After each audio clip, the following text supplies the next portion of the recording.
Buen día. El día de hoy vamos a hablar de ya las categorías gramaticales puestas en ejecución. Nuestro primer sintagma, hablando ya del sintagma, será el núcleo, más bien el sujeto. El sujeto es como tal un sintagma nominal.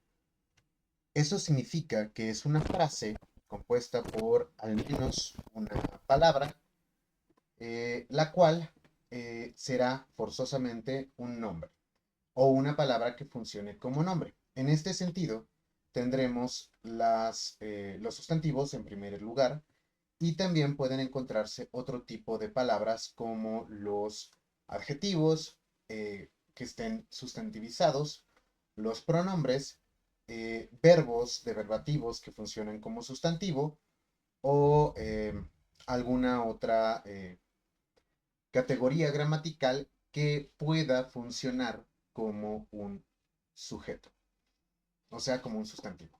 En este sentido, el sustantivo, pues es por excelencia la palabra básica para el sujeto. El sujeto eh, es la parte de la oración de la cual se habla o sobre la cual se predica. También se puede hablar así. En este sentido, tendremos en oraciones simples que es comúnmente quien hace la acción. No necesariamente, y eso lo veremos pues más adelante, pero también podría ser quien recibe la acción o quien hace de manera paciente la acción. En este sentido, bueno, ya veremos cómo funciona. Primera parte, bueno, tendremos un núcleo nominal o núcleo del sujeto, el cual casi siempre será un sustantivo, no importa su clasificación, puede ser animado, no animado, concreto, abstracto, colectivo, individual, esto no importa. Pero tiene que ser un sustantivo o un pronombre o cualquier otra palabra que funcione en el caso específico como sustantivo.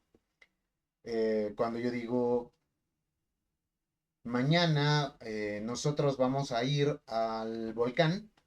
En esta oración, nuestro núcleo del sujeto será nosotros, el cual no es un nombre, por lo tanto no es un sustantivo, sino más bien es un pronombre personal, pero funciona también como núcleo del sujeto. Más bien, el sujeto en español puede ser omitido y a este tipo de sujetos omitidos les vamos a llamar sujetos morfológicos, pero eso ya será en la oración simple. De primera instancia estamos viendo, bueno, el sujeto como una parte de la oración simple y después pasaremos al predicado. El, el sujeto también puede tener modificadores directos que serán los artículos o adjetivos, pueden ser adjetivos calificativos, determinativos, no importa, y también pueden ser los artículos determinados o indeterminados. Pueden o no estar dependiendo del tipo de sujeto, más bien del tipo de sustantivo que tengamos, por una parte. Y también puede haber modificadores indirectos, los cuales usan preposiciones como nexos entre una y la otra palabra. Usualmente, estos modificadores indirectos son otro sustantivo, ¿sí? El caballo de Juan, la la piscina de la casa de Valle, ¿sí? Ese tipo eh, de preposiciones. No necesariamente tiene que ser la preposición de, pero pues es de las más comunes. También puede tener otras preposiciones como, no sé, el martillo con mango de madera, ¿sí? La preposición de no siempre funciona como posesión, o como material o como bueno, componente del material, sino más bien también puede funcionar como partitivo. Cuando decimos, dame un vaso de agua, no es incorrecto, aunque muchas personas siempre, o sea, suelen decir, el vaso es de vidrio, se dice un vaso con agua.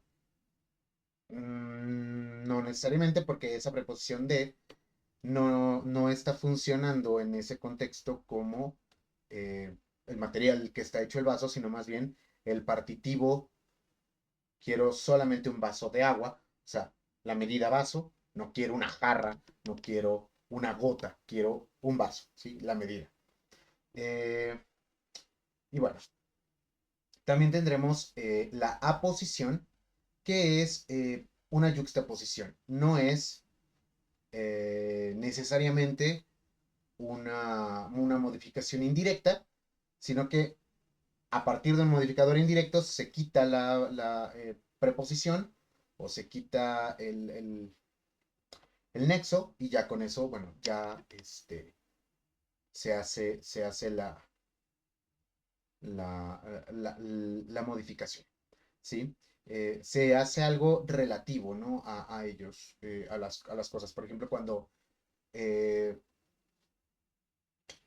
cuando en la Ilíada se dice Aquiles, el de los pies ligeros, esa aposición, ahí está un procedimiento de aposición, porque hay todo otro sintagma, que es el de los pies ligeros, apuesto al nombre Aquiles.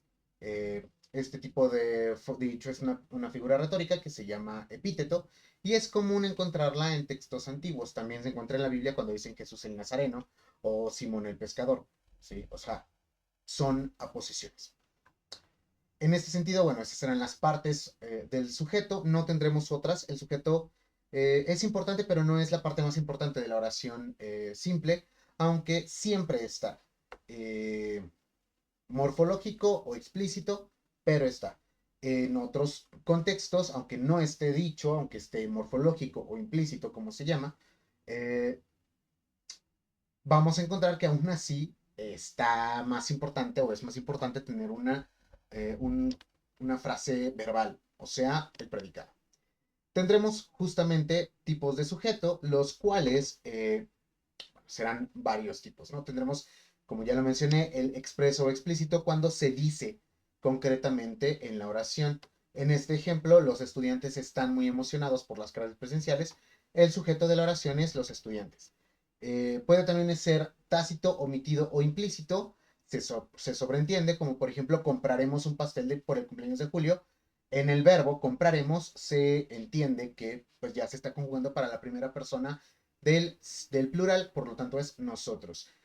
Cabe destacar que esta es una ocurrencia que solamente pasa en algunas lenguas. No todas las lenguas funcionan de la misma manera. El italiano, el portugués, el rumano, el español tienen este tipo de sujeto, que es el sujeto, también se le puede llamar morfológico, pero lenguas como el inglés, el alemán, el francés no permiten este tipo de sujeto.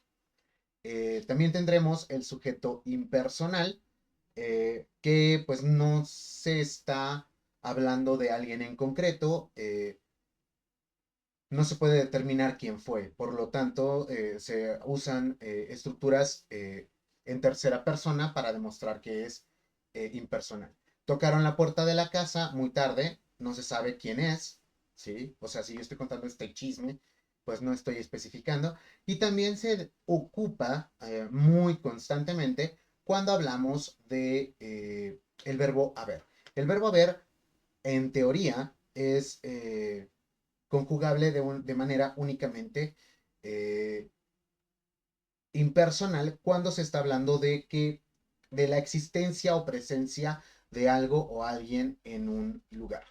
Ejemplo, cuando digo, hay muchas personas que detestan el cilantro, ¿sí? O hay muchas personas a las que el cilantro les sabe a jabón, ¿sí? No puedo especificar quiénes son, y en un contexto académico o formal, lo más apropiado es usar el verbo haber como forma impersonal. No importa si yo soy parte del grupo al que estoy haciendo referencia. Hay muchos hombres que nos gusta cocinar, ¿sí? Suena raro, ¿por qué? Porque en la vida diaria, en nuestra forma de hablar diaria, no seguimos esta regla. ¿Y por qué es así? Porque, insisto, no hay, pues, o sea, en un contexto ya más coloquial, más relajado, es mucho más común encontrar el verbo haber En el caso de que yo, como hablante, sienta que pertenezco a eh, a este grupo al que estoy haciendo referencia, me incluyo al conjugar habemos muchos hombres, ¿no? Eh, pero esto es más bien un asunto de variaciones, de preferencias y obviamente de cada hablante y de cómo el hablante se siente representado. No es algo que como tal sea lo apropiado en ciertos contextos, porque insisto, en contextos académicos o formales, lo más apropiado sería usar el verbo haber siempre en forma impersonal. No hay una regla, pero pues es como lo he manejado en todas estas sesiones, depende más bien del contexto. Después tendremos el sujeto paciente. El sujeto paciente es cuando tenemos una voz pasiva perifrástica o una voz pasiva refleja. Aquí hay un ejemplo de una voz pasiva perifrástica en la cual el verbo inaugurar se está conjugando con un verbo auxiliar ser. ¿Sí? Este verbo auxiliar ser de forma copulativa nos está permitiendo hacer una, eh, una, una voz pasiva perifrástica. ¿Sí? El ejemplo dice, el museo fue inaugurado por el comité ayer en la noche. Si bien es muy correcta esta forma, es completamente posible, no es tan común en la vida diaria en el español. Solemos usar más la forma de voz pasiva refleja. ¿Cómo se usaría en este mismo ejemplo? El museo se inauguró por el comité, más bien, se inauguró ayer en la tarde. Como no estoy usando por el comité, es posible usar esta forma, pues digamos, no personal, ¿sí? Del verbo. Ahora bien, el problema radicará en cuanto yo me presente o yo encuentre el pequeño detalle de que tengo el por el comité. En este caso específico y en casos en los que el verbo se conjuga de esa manera, eh, tendremos que el por el comité, junto con su preposición, se llamará complemento agente. ¿Por qué se llamará complemento agente? Porque en la voz activa, el comité es el que realiza la acción. Si yo hablo, o más bien si yo uso esta oración en una voz activa, quedaría, el comité inauguró el museo ayer en la tarde. Pero esta forma no es pues tan fácil de usar cuando estamos ante una voz pasiva refleja, porque el complemento agente no se usa en la voz pasiva refleja. Al menos no pues con tanta sencillez como en la voz pasiva perifrástica. Por último, tendremos en el caso del sujeto el, eh, el sujeto agente, que bueno, ese es el sujeto al que estamos usualmente acostumbrados, que por ejemplo es el comité inauguró el museo anoche, ayer en la noche, perdón, ayer en la tarde, y en cualquier otra oración, pues que es como más fácil de identificar. Los policías detienen a los ladrones, Pedro come peras y demás. Eso es por la parte del sujeto y de todo el sintagma nominal. Cuando tenemos un sintagma verbal, tendrá un verbo como su núcleo. El verbo tiene que ser conjugado, en el caso del español, tiene que estar conjugado en una voz, perdón, eh, en una forma personal. O sea, no podemos tener un sintagma verbal que funcione como predicado cuando nuestro verbo es un infinitivo, un gerundio o un participio. ¿Sí?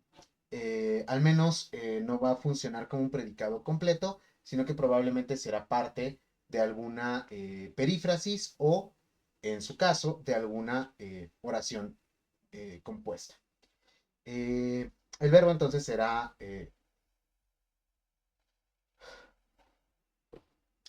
el núcleo del sintagma verbal que funciona como predicado y bueno, tendremos sintagma verbal y sintagma nominal que formarán las oraciones.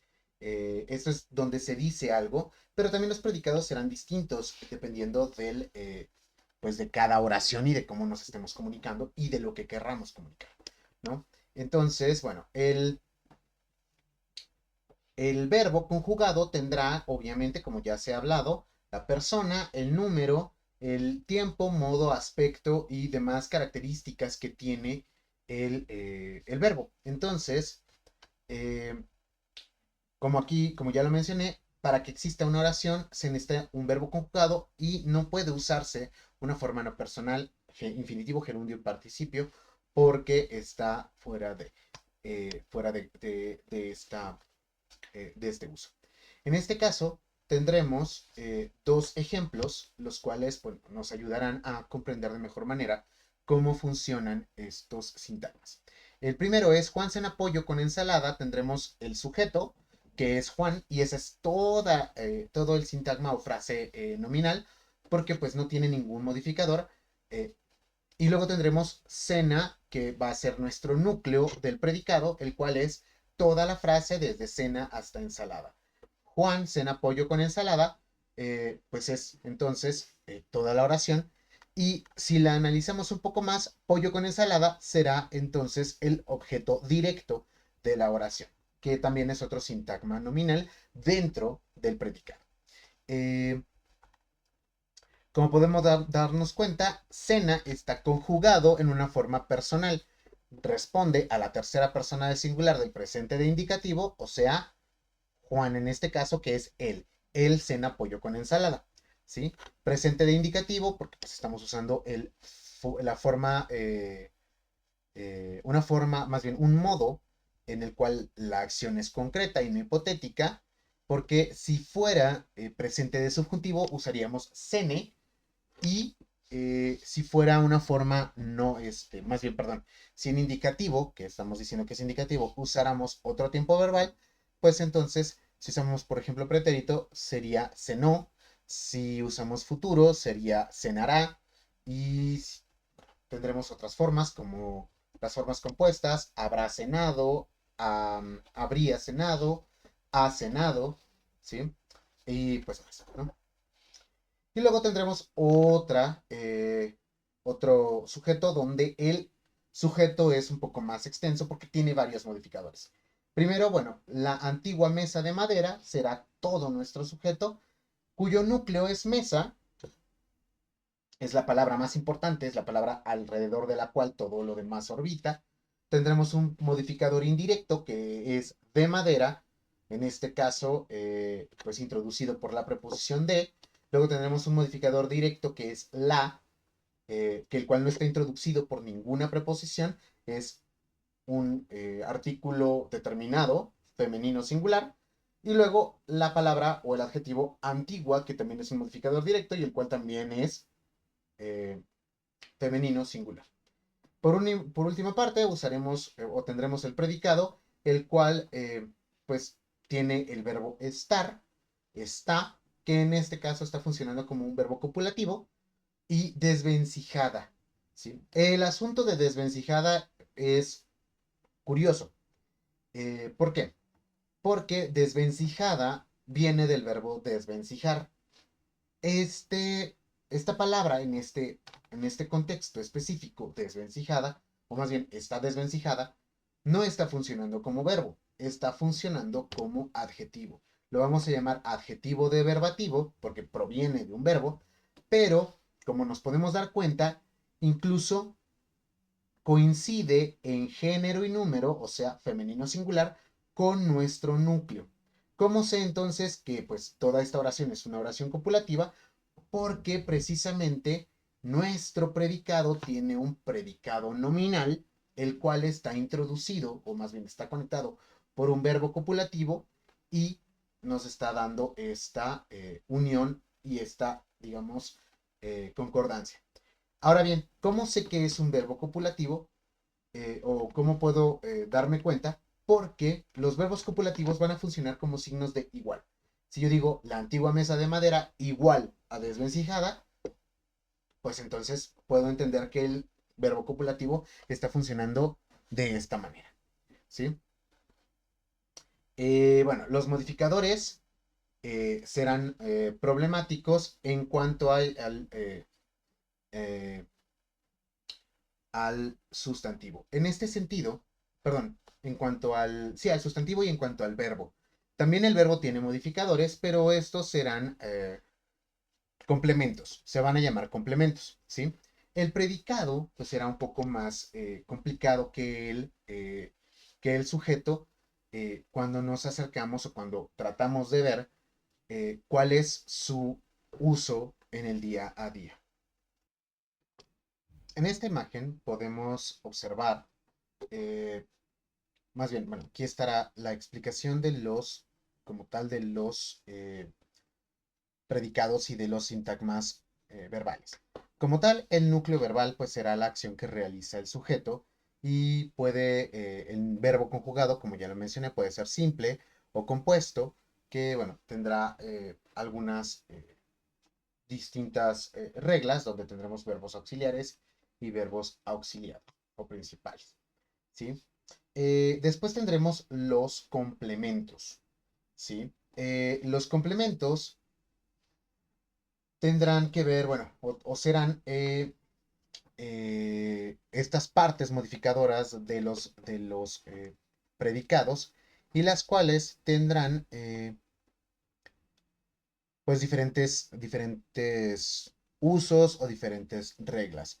Primero tendremos el complemento u objeto directo, el cual eh, recibe directamente la acción de un verbo transitivo, ¿sí? Es el elemento sobre el cual recae la acción directa e inmediata, ¿sí? Responde a la pregunta que se puede sustituir con los pronombres los, las, que son pronombres enclíticos, o también, podemos usarlo como el sujeto de oraciones pasivas, ¿sí? O de voz pasiva. Aquí tendremos el primer ejemplo, que es con Lorena compró los libros para sus clases de comunicación.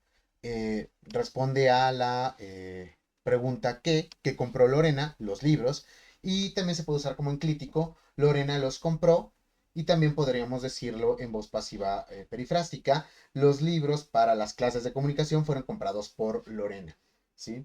Esa es la primera categoría de los complementos. La segunda categoría será el complemento u objeto indirecto, el cual no es que reciba indirectamente la acción y no necesariamente tiene que ser un verbo intransitivo. También podemos tener verbos transitivos que respondan, que tengan un verbo, perdón, un complemento u objeto indirecto.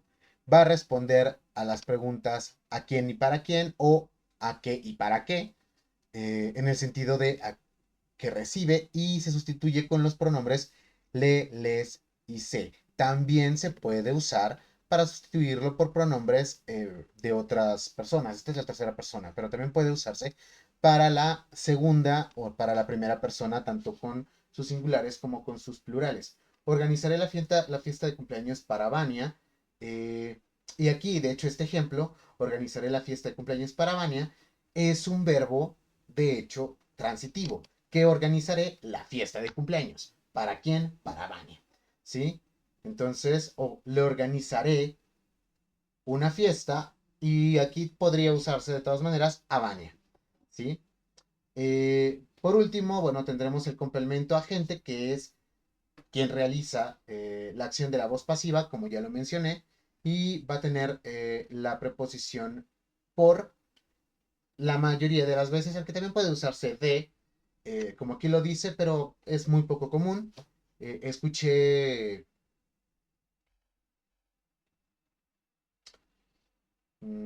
fueron comprados muchos libros de J.K. Rowling, no lo sé, ¿sí? Y por último, determina las circunstancias en las que el sujeto realiza la acción. Este va a ser el complemento circunstancial, el cual, bueno, vamos a hablar que es, en teoría, un adverbio, ¿sí? Sin embargo, los adverbios no son los únicos que pueden ser complementos circunstanciales, porque también podemos tener sustantivos funcionando como complementos circunstanciales cuando son introducidos por preposiciones, ¿sí? aquí tenemos solamente adverbios. Un adverbio de tiempo salió esta mañana, eh, que de hecho sería justamente toda esta frase, salió esta mañana, es toda esta frase, esta mañana, y en este caso sí está funcionando como un sustantivo. Te espero en mi casa, también es un sustantivo, y lo saludo cortésmente, ahí sí es un adverbio de modo. Eh, y bueno, tendremos estas complementos o esta información, la cual podemos eh, obtener. Ahora, el complemento circunstancial es extenso, bastante extenso. ¿Por qué? Porque podemos tener que el complemento circunstancial está determinado por el tiempo, el modo, el lugar, la cantidad, la finalidad, el instrumento con el que se realiza la acción, eh, la compañía, la duda, son muchas cosas las que pueden determinar un complemento circunstancial. Entonces, pues no será tan fácil eh, poder, eh, poder manejar de una manera sencilla y pues más bien tendrá que venir con la práctica. Ahora bien, eh, si nos acercamos eh, de manera, de manera estricta o tratamos de comprender de manera pues lo más apropiada posible estos tipos de complementos, pues la única manera es hacerlo mediante la práctica. ¿Sí? Entonces, vamos eh,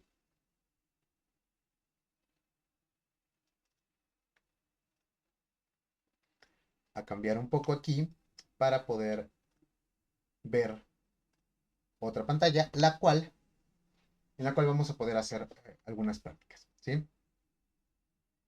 Eh, de primera instancia,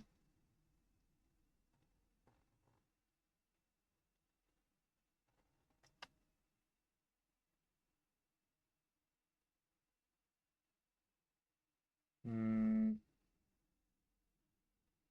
vamos, vamos a ver lo siguiente.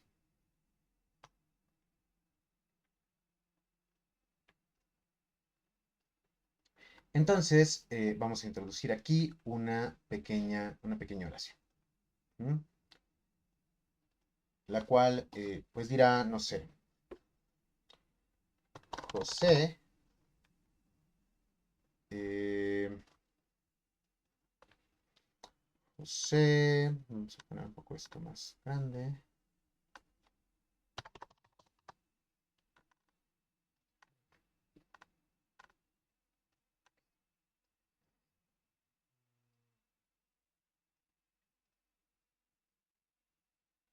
Se compró.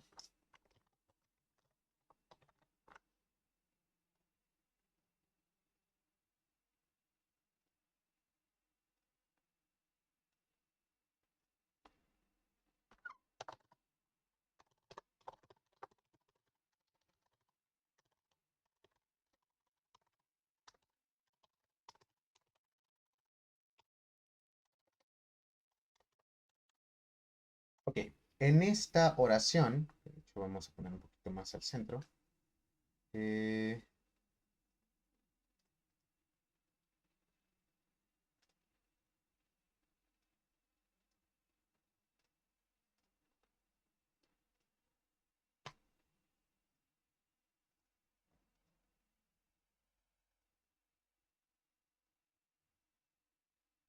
y yo creo que ahí está mejor. Ok, eh, en esta oración vamos a tener, número uno, un sujeto. Nuestro sujeto, en este caso, será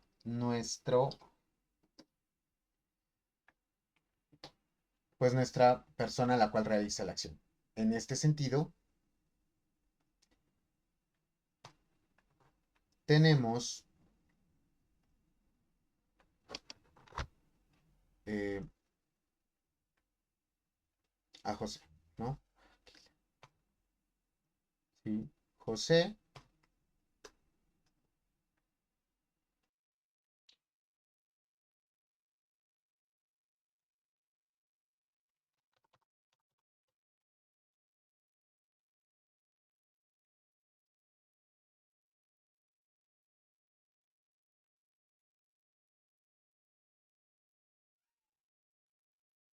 Ok,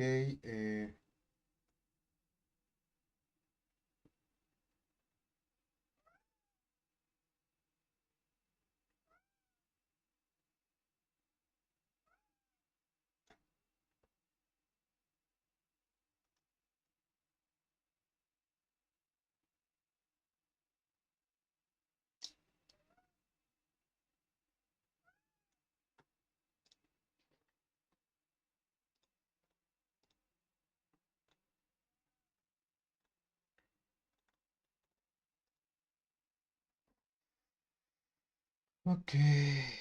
Mm,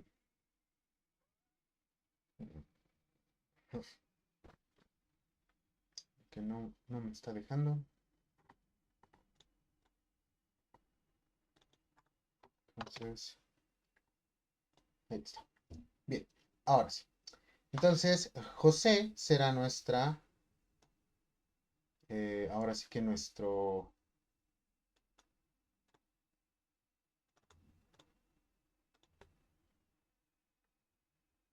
sujeto.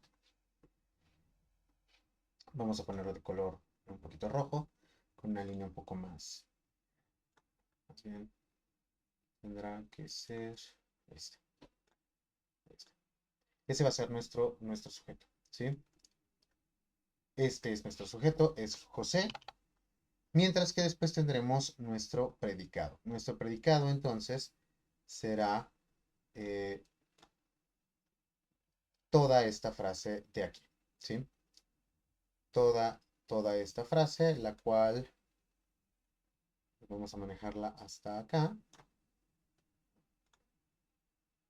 de otro color, un color verde, igual, eh, pues más grueso, ¿sí? Todo ese es nuestro predicado. Ahora bien, en el caso ya de nuestro núcleo del predicado, porque José obviamente al ser un, eh, un, un sujeto formado por un sustantivo propio, pues no hay tanto problema pues en el momento de usarlo, ¿no? Entonces, casi los sustantivos propios o los nombres propios no usan modificadores. Sí puede haberlos, pero los modificadores serán indirectos en la mayoría de los casos. Ahora bien, entonces nuestro núcleo del predicado será compró, el cual vamos a marcar también de otro color, un color amarillo, un poco mírenme fuerzas, no tan claro. Y entonces tendremos eh, este núcleo del predicado, el cual, bueno, es el verbo compró. Todo lo demás será el complemento directo. Boletos para el concierto de su banda favorita. Eh, Pareciera que, según lo que acabamos de revisar o de leer, que toda esta frase introducida por la preposición para, tendría que ser el complemento indirecto. Sin embargo, no es así, ¿sí? Ahora explicaré de mejor manera esto. Eh, Mientras, bueno, vamos a ver qué sucede con toda esta frase. Sí, toda esta frase pues tendrá eh, la virtud de ser el complemento directo, ¿sí? Y para el concierto de su banda favorita es un modificador indirecto, el cual está introducido por preposición, ¿sí? Boletos como tal es el núcleo de esta frase, que vamos a ponerlo aquí. Eh, es la frase nominal que funciona como complemento directo. ¿Sí? El complemento directo, bueno, entonces será este. ¿Sí? Este de aquí será mi núcleo del predicado, que lo vamos a poner nada más con la pura letrita, las puras letritas. Y todo esto de aquí es mi sujeto, ¿sí? El cual, bueno, obviamente también, pues es su propio núcleo, ¿no? Porque es una sola palabra, entonces, pues ese es su propio núcleo. Y toda esta frase de aquí es una frase verbal eh, que funciona como predicado, ¿sí? ¿Qué pasa con boletos para el concierto de su banda favorita? Es una cadena, ¿sí? Es una cadena de frases nominales, ¿sí? Boletos, ya vimos, es el núcleo de la frase nominal que está funcionando como complemento directo y a su vez está modificado con una frase nominal, la cual es, que está introducida por preposición, la cual es para el concierto de su banda favorita, ¿sí? El núcleo de esa frase será concierto, el cual tiene un modificador directo, que es el artículo determinado, y un modificador indirecto, el cual es de su banda favorita, que es una frase nominal introducida por la preposición de, cuyo núcleo también será un sustantivo, el cual es banda, el cual tiene dos modificadores directos, un pronombre, perdón, un adjetivo eh, posesivo, el cual es su, que hace referencia a José, porque es el pronombre, perdón, el adjetivo posesivo de la tercera persona, y favorita, que es un adjetivo calificativo. ¿Sí? Si nos damos cuenta, bueno, estamos hablando de que hay una cadena bastante larga de complementos y complementos, y de modificadores directos e indirectos. Esto, digo, ahora se ve o se siente un poco eh, complejo, incluso llega a ser abrumante, pero pues el hecho es que no necesitamos, como siempre le he dicho, no necesitamos ser completamente conscientes de esto para poder usar de manera apropiada la lengua. Somos hablantes del español. Esto sí nos ayuda para poder detectar las conexiones lógicas que se están haciendo y comprender mejor los mensajes, ¿sí? No solo en el caso de un texto escrito o de un contexto meramente de lingüística, de comunicación. No, sucede muy a menudo que no podemos comprender bien las instrucciones de un examen o una pregunta o un problema de examen que está escrito y que tengo que abstraerlo a los signos matemáticos porque no estoy entendiendo qué dice, ¿sí? El día de hoy o en este momento voy a dejar hasta aquí y para la siguiente sesión me introduciré un poco más al estudio de varios ejemplos eh, de oraciones simples, ¿sí? Todo será poner en práctica y explicar un poco más qué sucede con la oración simple y cómo funciona la oración simple, eh, pues en el uso, en ejemplos concretos, en ejemplos de uso, pues de uso diario, ¿sí? Esto sería como tal todo por el día de hoy y pues nos vemos a la próxima.